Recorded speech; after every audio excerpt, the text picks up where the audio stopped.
Hello students, आप सभी का स्वागत है हमारे क्लास ऑफ वन में। तो असाइनमेंट 2 आ गया है आपका। क्लास 10 सब्जेक्ट है साइंस।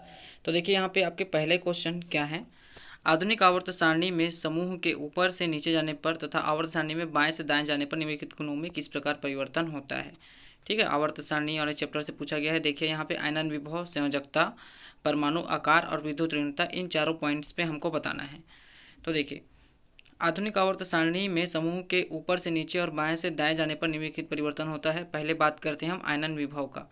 तो वर्ग में ऊपर से नीचे जाने पर आयनन ऊर्जा का मान कम होते जाता है। इसका कारण यह है कि इलेक्ट्रॉनों की संख्या बढ़ने के साथ साथ कक्षाओं की संख्या बढ़ती है। इससे नाभिक की अंतिम इलेक्ट्रॉनों से जो दूरी है वो बढ़ती जाती है।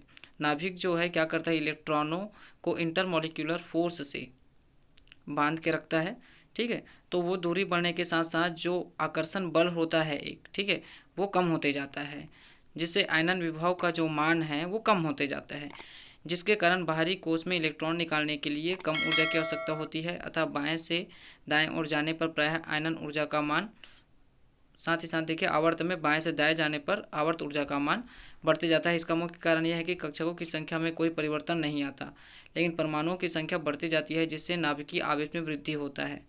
अतः इलेक्ट्रॉनों पर नाभिकीय आकर्षण जो होता है वो बढ़ जाता है। इस कारण इलेक्ट्रॉनों को निकालने के लिए अत्यधिक ऊर्जा की आवश्यकता होती है, इसलिए आयन ऊर्जा का मान अधिक लगता है। फिर यह संयोजकता। आवर्त सारणी में ऊपर से नीचे जाने पर समूह की संयोजकता में कोई परिवर्तन नहीं होता है, बल्कि आवर्त में बाएं से दाएं जाने पर संयोजकता में 1 से 4 तक ये बढ़ता है। फिर उसके बाद फिर से 1 तक ये घटते जाता है। फिर परमाणु आकार है।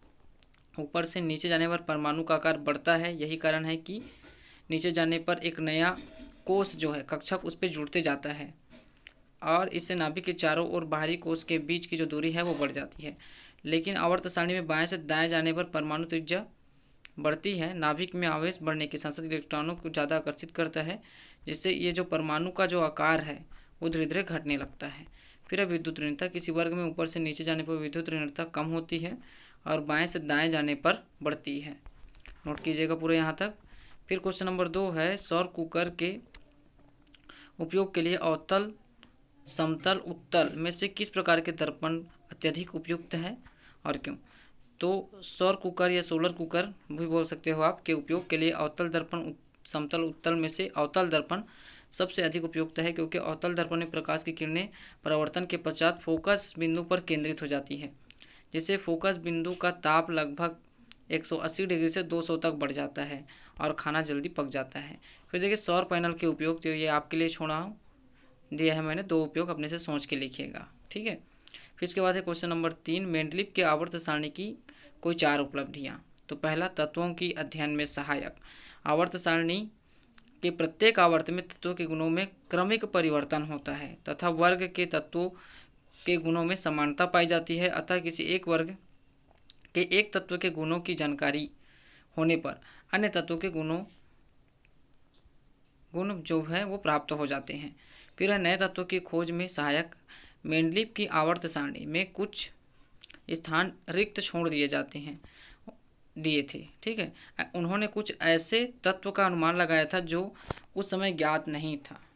इसका नामकरण उन्होंने उसी समूह के में इससे पहले आने वाले तत्वों के नाम में एक उपसर्ग लगाकर किया। बाद में खोजा गया तत्व जैसे कि स्कैंडियम, गैलियम, जर्मेनियम को क्रमशः एक बोरॉन, एका एल्यूमिनियम और एका सिलिकॉन नाम दिया गया। ठीक है, फिर संदिग्ध परमाणु भार में सुधार। इसमें बेरिलियम के परमाणु भार के संयोजकता के आधार पर ठीक किया गया।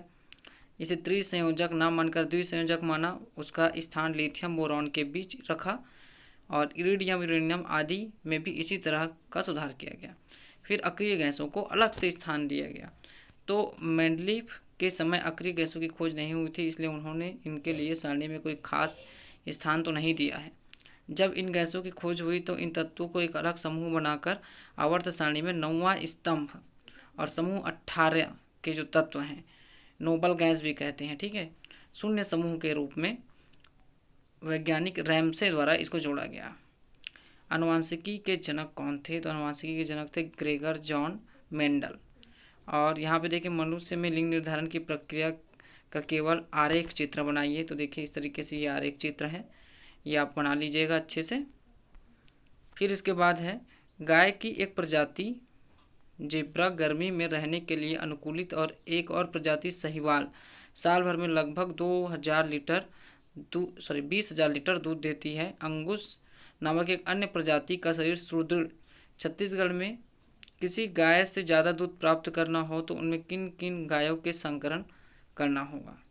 ठीक है, तो इसके आंसर इस प्रकार है, देखिए यहाँ पे, इसको नोट कीजिएगा। फिर है आगे, मेंडल ने अपने प्रयोग हेतु मटर के पौधों का चुनाव क्यों किया, इसके कोई 2 प्रमुख कारण लिखिए। तो देखिए यहाँ पे 2 प्रमुख कारण हमने बता दिया है, तो इसको कंप्लीट नोट कीजिएगा। और इसी के साथ पूरे क्वेश्चंस के आंसर मैंने बता दिया है। कोई डाउट हो तो आप हमें कमेंट कर सकते हो, और इसे अपने दोस्तों तक भी शेयर करके हमें सपोर्ट कीजिए। जितना ज़्यादा सपोर्ट करोगे उतने ही अच्छे अच्छे वीडियोस बना के हम अपलोड करेंगे। तो इसी के साथ मैं मिलता हूँ एक नए वीडियो में, तब तक के लिए धन्यवाद।